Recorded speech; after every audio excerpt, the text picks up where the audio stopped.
तहलका मचा के गेला ओइले सुपौल में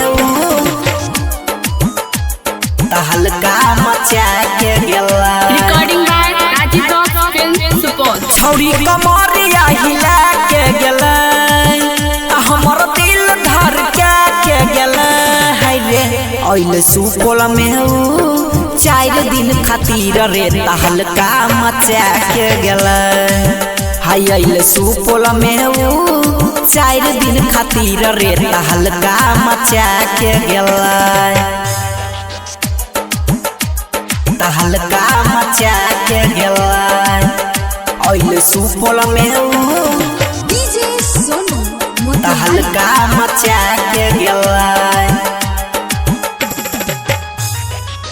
बतिया में ओकरा हम गेलिए लो भाई हो गेल प्यार छुटल पढ़ाई लिखाई हो गेल प्यार छुटल पढ़ाई लिखाई। बतिया में ओकरा हम गेलिए लो भाई हो गेल प्यार छुटल पढ़ाई लिखाई रोग ऐसन लगा के गेला हमर मूड पागला के गेला ओइले सुपौल में 4 दिन खातिर रे तहलका मचा के गेला हाय अइले सुपौल में 4 दिन खातिर रे तहलका मचा के गेला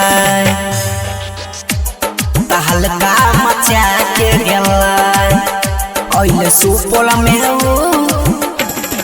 डीजे तहलका मचा के गेला।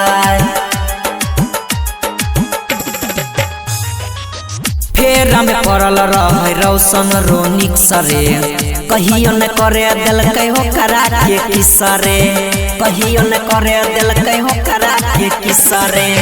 फेर में पड़ल रहे रौशन रोनिक सरे कहियो न करे दिलकै हो करा के किसरे अंकुश बाबू के पगला के गेला इरफान भैया के पगला के गेला ओइले सुपौल में 4 दिन खातिर रे तहलका मचा के गेला हाय अइले सुपौल में 4 दिन खातिर रे तहलका मचा के गेला। Recording by Rajeev rock film Supaul.